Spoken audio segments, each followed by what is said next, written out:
How's it going? I'm Vanessa Hoya. You might also remember me as Daisy Hoya from Rock of Love and Daisy of Love. And I'm Renee.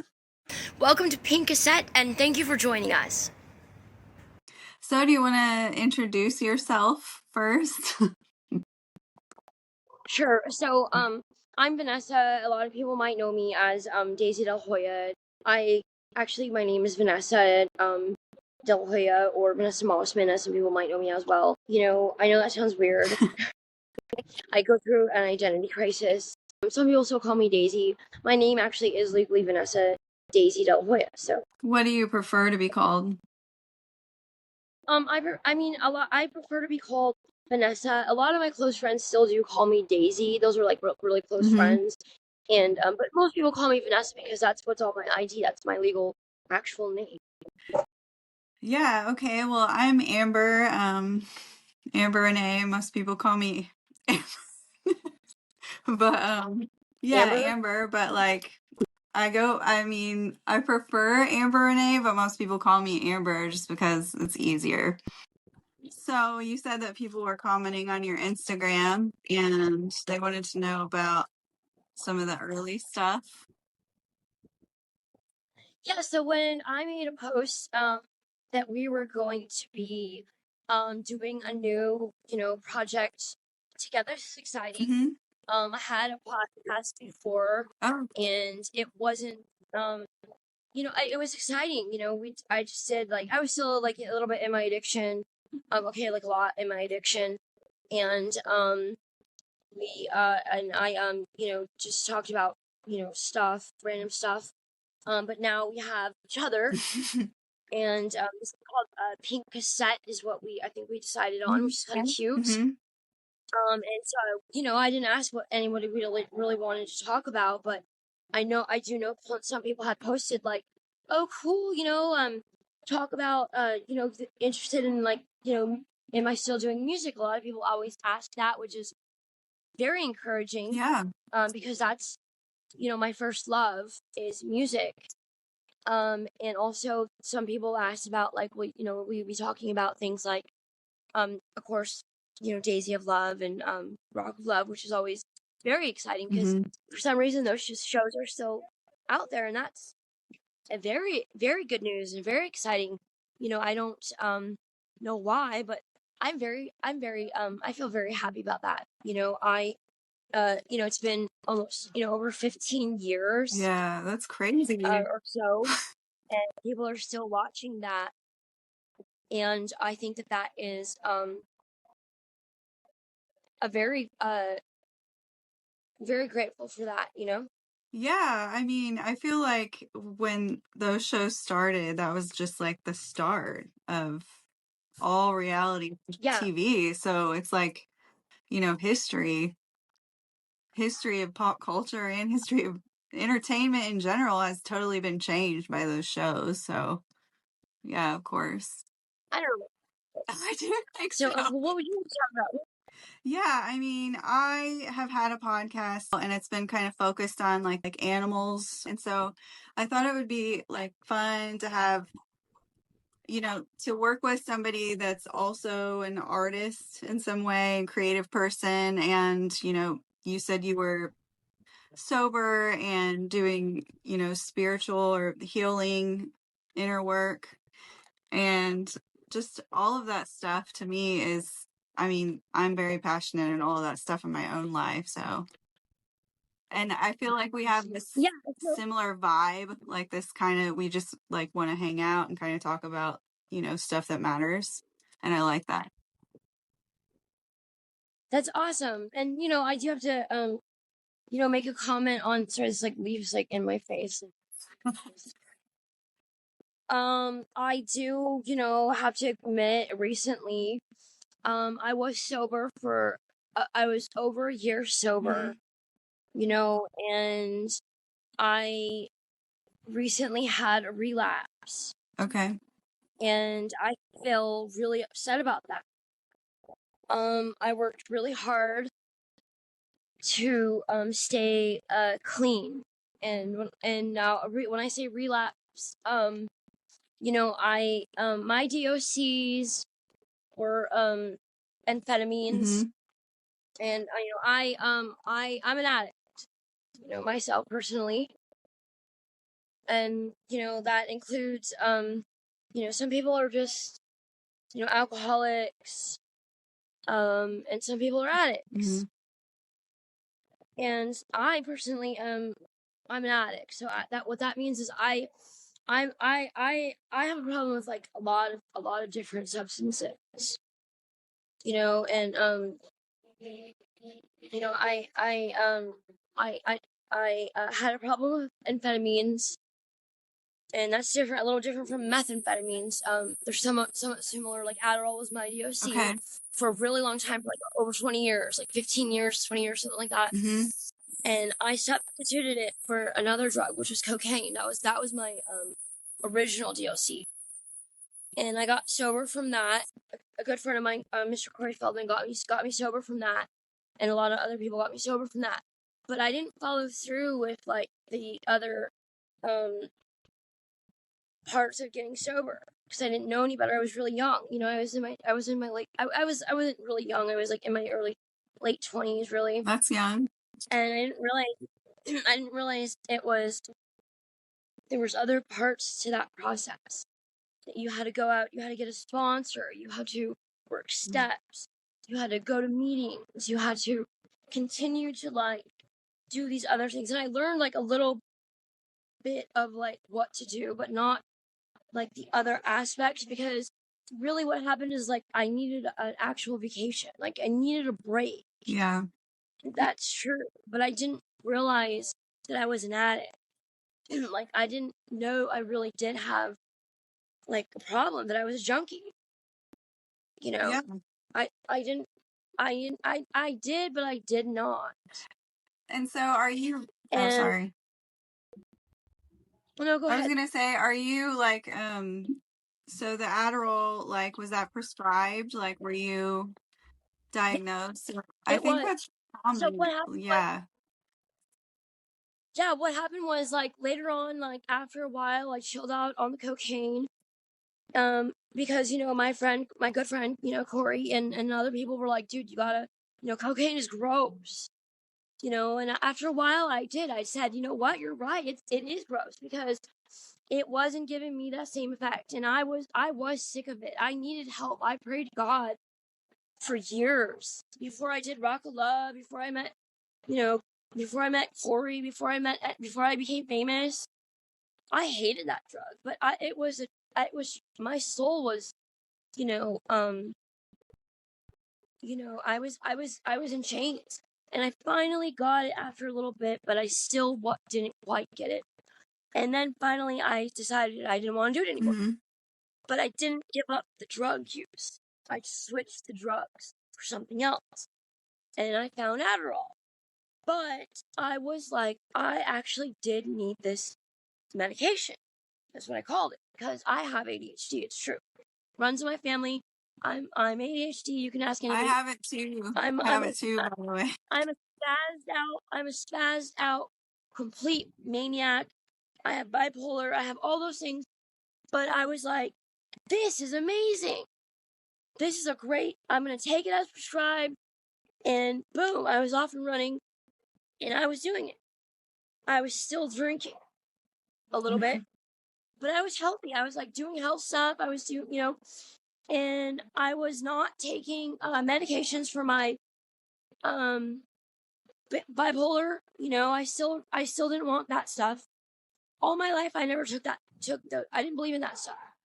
I was anti pharmaceutical. Yeah. I was against that shit, because I didn't grow up like that. And I didn't know about dealing with that kind of stuff. I just dealt with it. And there's like, but as time there's like a huge stigma about it too, and so you probably it's unfortunate.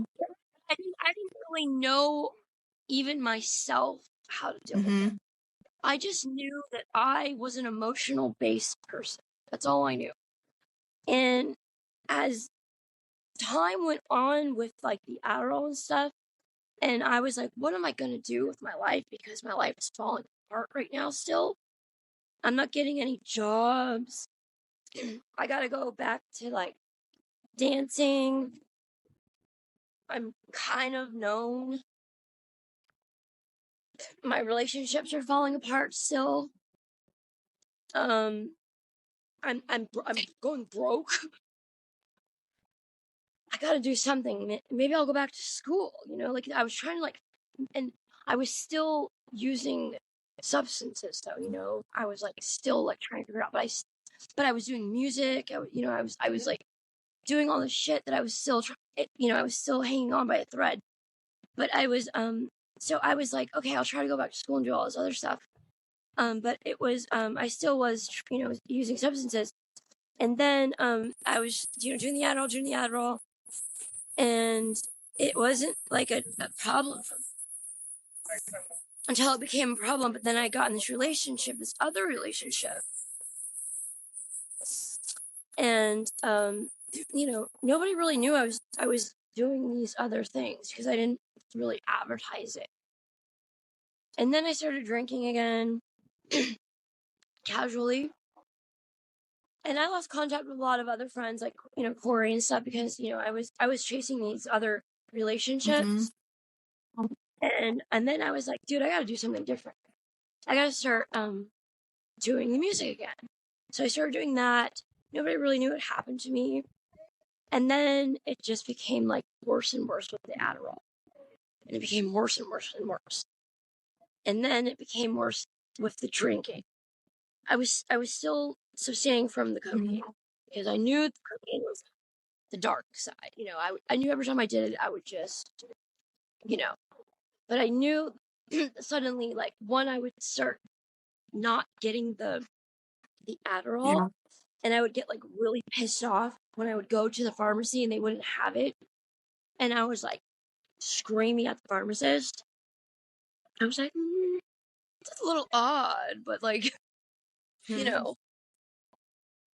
I need it, I need it, and so I didn't think much of it, but I was working a little odd job here and there, and but I continued to try to pursue, like, okay, the new plan is like pursue the education, do the music and all that kind of stuff, and but it just became a cycle over and over and over again. Like, I just wasn't ready to break. And then I started thinking, like, let's try, like a little bit of meth, because it was all about like, let's get skinny. Yeah. Let's do something for like a guy. I was chasing this one guy, and it just wasn't working. Yeah. Nothing was working, and it just became like over and over and over and over again. And then the guy was like, "Get on some, some medication for your." I couldn't stop crying. Could not stop crying over this guy.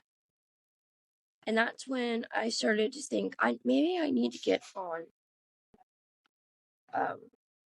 some type of, mood stabilization medication. And that's when I finally said, I gotta manage my like bipolars. And I was doing that on top of the Adderall. And I was still kind of, and then I started like thinking, like, let me do a little bit more Adderall than usual. Because you're tired probably from the mood stabilizer. I was getting tired from like the mood medication. And I was like, let me just do like, and the crying and the like, the and I was just like, I gotta do that, because I didn't want to do cocaine. Because I knew that the cocaine would, like, make me want to be suicidal again and make me want to go into the, just, and the guy that I was dating, he didn't do any drugs. He didn't do any drugs, but he was like, you got to get counseling, you got to do all this if you want to work it out. And he was a businessman. He was like nothing like I had ever dated before. Educated, highly educated. way different, and that's what I wanted. I wanted that. I wanted to be different now. I wanted to be serious about myself. I wanted the world to see that this is not who I was on TV anymore. That's not who I was. That's not who I was. Actually, that was an act. Mm-hmm. You know, that was a child. That was the actress. You know, that was the play. I've heard that a lot, even with reality TV, that people, I think people that are watching the show assume that this is the truth, but the people on the show are usually playing a character. Yeah, and some of them aren't, and whatever their business was on the show, their business, and what, you know, I can't speak for them. I'm not them. I just tend to hear that. I'm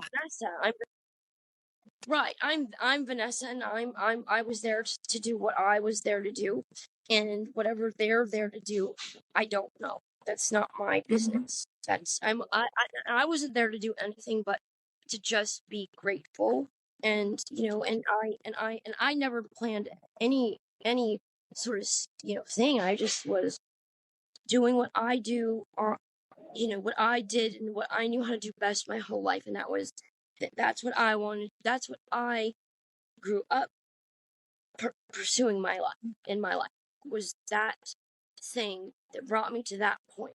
And that's what they call in my world, what I knew, luck, when preparation meets opportunity. And that's what I, you know, my wavelength and my thing that I did my whole life, and it got me that chance, or that, you know, that thing my whole life that I worked for. Was it the you know, was it the Oscar that I hoped for? But those are the things, and where I am today, those are because, you know, this is where I am because of the things that I had, you know, work, you know, could I have worked harder to be something different? I don't know, but you know, I'm grateful either way. You know, could that show be off the air today? You know, am I sitting in millions of dollars? You know, glorying from all the people who watch that show. Am I driving a Maserati? No. Yes. Could I be? I don't know, because why? I don't know how to get that. You know, does it matter? Sorry, I don't know. Do I can't regret that, because you know, I have all these other lessons to learn, and it's only in God's hands that, you know, I can, you know, do the best it's God's will that is telling me that you're either, the universe will only give you what you can handle. Yeah. You know? And and regretting is just poisonous. Like, it serves no purpose. It's just hurting you. So yeah. It's that. And it's you know, so I'm just thankful for whatever is of the outcome. So I'm just thankful, and this isn't about me. This is about us, and so that's what I'm here. And so I don't know what that's a little bit about me. So you know, more about you is, you know, this is also your platform. So now they're like, who the hell is this person? No, no. I feel like that about you. I feel like all of your followers are probably like, you doing a podcast with who's that? Because like, I'm not usually like in front. I'm usually doing like, you know, art and stuff behind the scenes. So yeah, you do a beautiful art job, by the way. I was like, okay, thank you, but I definitely don't look that cute. Okay, I don't agree, but okay. I'm like 60 years old. You're making me look like I'm 15. I'm like, thank you. How old are you? I'm 42. So how long have you been doing art for? Oh, I mean, it's similar to you. I've been doing art like just since I could do art, like since I was a child. I've just been working towards that. It's just always been an obsession. So Tell me about yourself. I'm Amber Renee, and I started out at 11, I guess. I got a computer and I started wanting to learn how to create websites and programs and things and graphics. And so I just I have OCD and ADHD. And so I became completely obsessive, like not sleeping, just trying to figure this out until, I mean, I went to college and all that, and I just did writing. I didn't really focus on it because I already knew how to do art and design and all that. And I just continue to do it, and it just really like just permeated every part of my life. Yeah.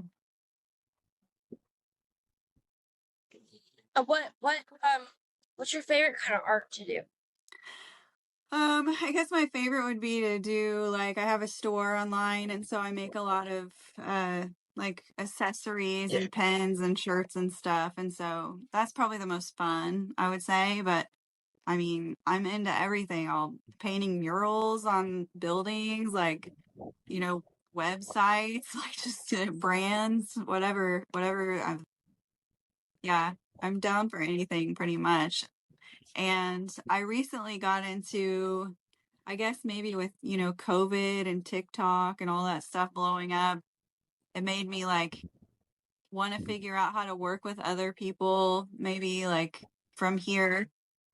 And so that's why I've started doing things like this. Like yeah, I'm really into just like being real and trying to connect with other people that maybe have been through similar things that we've been through. Um, What is the name of your art store? Miseducated.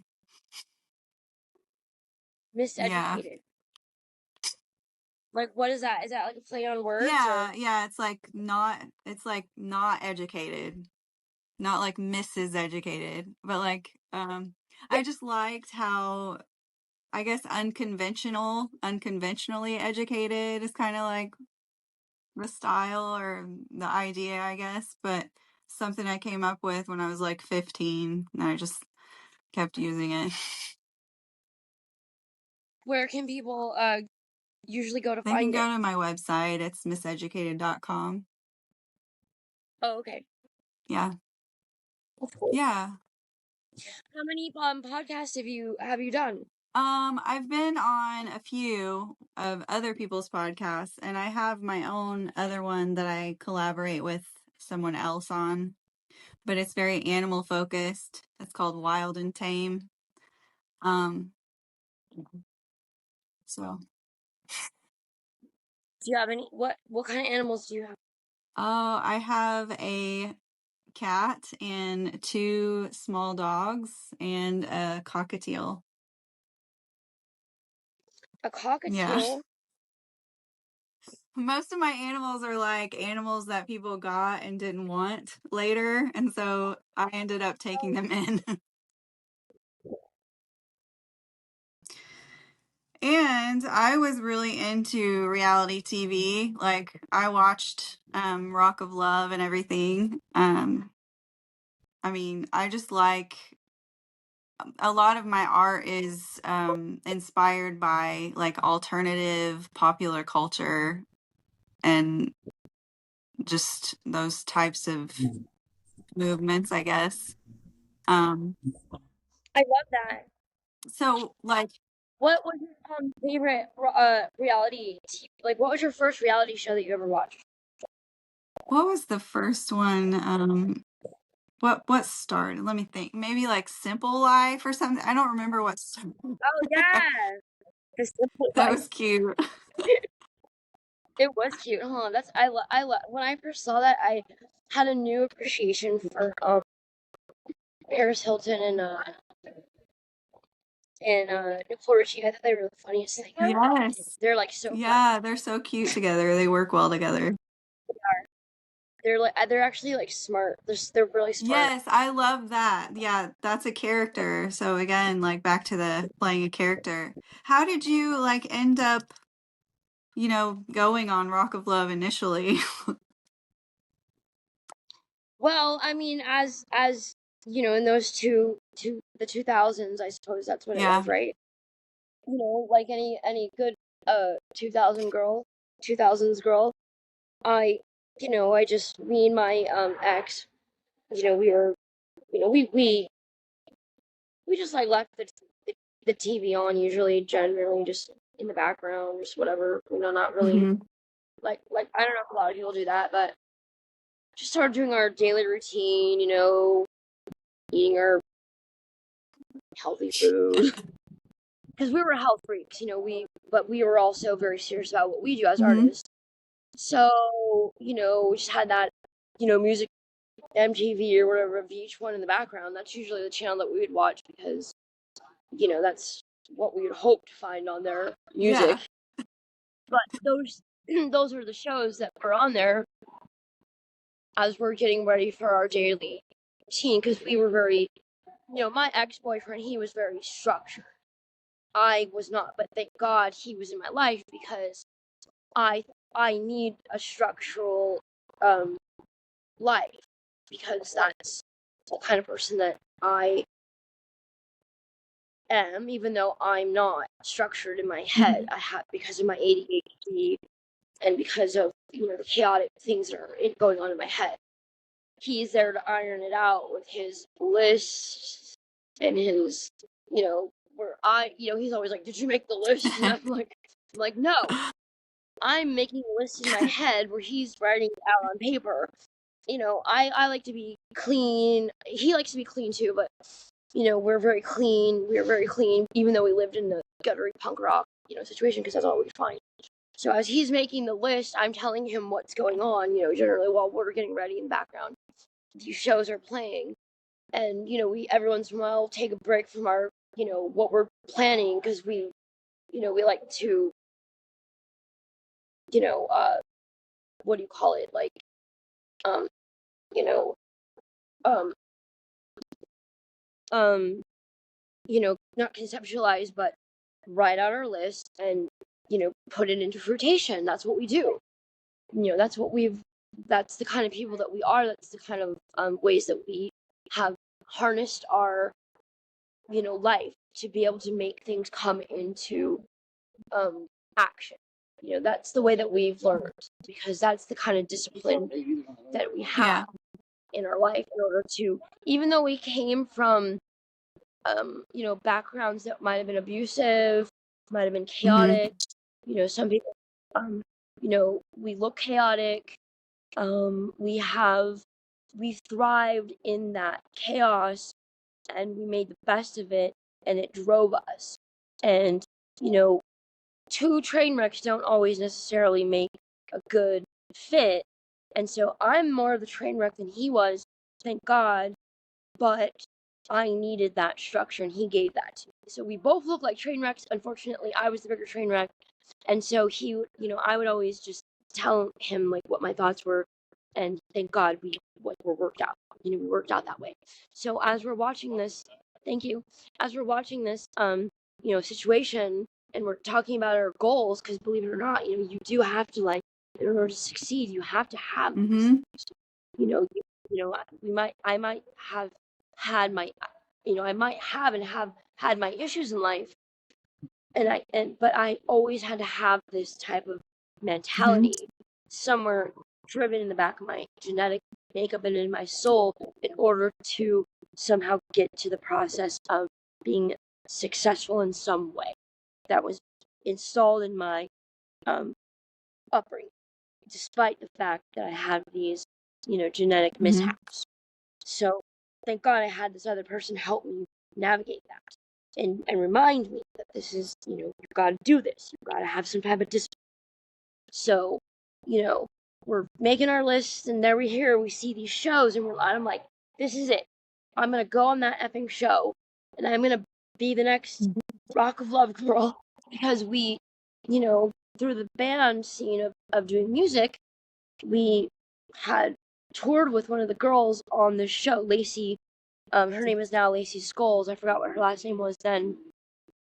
And we had done musical work with her band. We weren't at the level of Poison, and I had also met CC DeVille and Ricky Rockets, because I have done musical things for quite some time in my life. When I was 18, those are the things that I worked for. So I was granted that ability, and I was very lucky, and I felt very grateful. I wasn't the best musician, but I tried. I worked at it. I worked hard at it. Because those were my dreams. I tried to be an actress as best as I could. Being an actress is very hard for me. I have I have anxiety. I forget lines.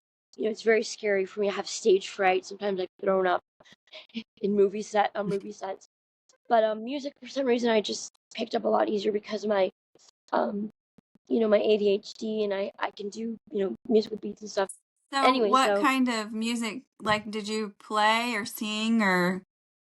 yeah, I sang, I Okay. write, and I play. I played Hmm. bass. I played guitar, and I was able to go on tour, and that's what I was doing. I was doing stage performing because I'm a stage performer, Yeah. and I was lucky enough to be able to do those things in my life at a very young age, starting at the age of uh 18 years old. That's what I did my whole life up until I was around and from 18 all the way till now, 42 years old. And I've taken hiatuses because of mental health and lack of job and and stuff like that. But that's what I had been doing for the majority of my entire youth, and practicing. And I got my first guitar when I was 8 years old. It was an acoustic guitar, and I've been writing songs since I was 5 years old, and I've been or even younger, and were they fabulous? No, but like I've been doing those things since I was a child, and that takes that's what some people you um and I've been doing art just the same. I won awards when I was a child, when I was in fifth grade, and I won national awards. I won coloring contests across the. But those are things that a lot of people don't know, and then and I'm not like some gifted person. I never claimed that, but it does take hard work and it does take passion. Whether anyone's good at it, that's nobody's business. It takes passion and it takes gumption, and you have to never give up. Yeah. However, um, and so I just I said I'm tired of this. My ex didn't really know I was a drug addict. He didn't know that, and we were we were broken up. But he didn't know I was addicted to cocaine. He might have, but he didn't know that. To really to the depths of my despair when I was he was in the bedroom sleeping, and I was in the next room just blowing lines like crazy, praying for God to just, I wouldn't come home. He thought I was out cheating, but the reality was is I was walking the streets, um, you know, I was out in people's apartments looking for cocaine, while other girls were, I was with other girls. They were having relations with other men, while I was sitting on the couch waiting for them to be done so I can get the drugs, while they while they were done having because I didn't want to have sexual relations because I was too messed up. I didn't care about having sexual relations with anybody. I was strictly drug Hmm. focused. I was asexual, and he was a little bit asexual too. As far as I was concerned, in our relationship, we were like not having sex. I was too focused on drugs. I don't know what he was focused on, and that was about it. So And so you decided. and I was then at some point I was like, I can't do this anymore. I hate myself, and just praying to God. So I found God on the computer, started looking for ways to get on the show, Oh. found a way, and then by the miracle and graces of God, that was it. I found it. I found a way out, and I said, I gotta take this way out. I'm sorry, and he said, go for it. He was so supportive, and he was like, please if you got the way out, you go get that way out. And he supported me 100%. And he didn't want to hold me back. He wasn't like, no, like fuck you. He was like, you got that way out, go get that way out. And his family was supportive. I mean, and his family is supportive of me till this day. And morally, he wasn't sitting there because he was like, I can't find the way out right now. If you got the way out, but he didn't do drugs or anything. He was sober. He was stone cold sober, straight edge. He didn't do drugs. To this day, he doesn't do drugs. He didn't have the drug problem. I did. His drug was something different. That's great that he was so supportive of you. I mean, okay, you see a way to get on the show online and you go to a tryout or something, and then. Well, I had to talk to my agent. The agent that I had, the only one that I had, because I was like, is this real? And they were like, oh, we don't know. So I made a videotape. I did exactly what they requested me to do. And, which was just something ridiculous that I made up. I made up something stupid. And then after that, I got a request. I got a thing back, and they said an email back, and they said, fill out this paperwork, and confidentiality, and then go to this. Here's your flight ticket information, and get on this flight, and then go here to California, and we'll evaluate you if you're sound in your mind or whatever. There was a bunch of different processes, and it was very unnerving, especially for someone who has a mental illness a little bit, and you're coming down off of a substance, because you don't want to tell them you're on the substances, of course, because that you're going to be automatically you're not going to be obviously on the show. So I don't know, I think they were probably like, question, we have to be evaluated by a psychiatric person, a psychiatrist. And I didn't take medications at that time or anything like that. So and I wasn't doing any substances, because I would go through my substances like that. So they found that I was cleared by their medical evaluation team. That was step 1. Step 2, after the interview, after they were like, okay, she's crazy, she's just crazy enough. Psychiatric evaluation, medical evaluation. After all that, confidentiality, no pay, no nothing. You understand that? Really? No pay. Good to go. No pay, no nothing. You understand all that? You're good to go. All right. Next thing you know, you got to surrender all your, no electronics, no nothing. You're good to go. You can go out there for X amount of days. The longest you'll be out there is 30 days. You're okay with that, right? Yes. Okay. You understand? You can't tell anybody. Yeah. Sign it. Sign the information. Get that back. All right. Good to go. You're good, right? Yep. Okay. Then you're good to go. Then you're not going to get paid. You might be here for this amount of day or this amount of day. You're okay with that? Yes. All right. Get on out there, kid. Like, holy crap. This is it. My big debut or whatever. And then I was just like, whoa, what's going on? Because you're like shell shocked. You're like, they're like, all right, smile for the cameras, everybody. Next thing you know. So, but all right, so I gotta go now, because I have another interview, some other stuff going on. But do you want to, is there anything else you want to talk about right now, or we can talk. Want to do another part 2? Yeah, we can just talk later. It's okay.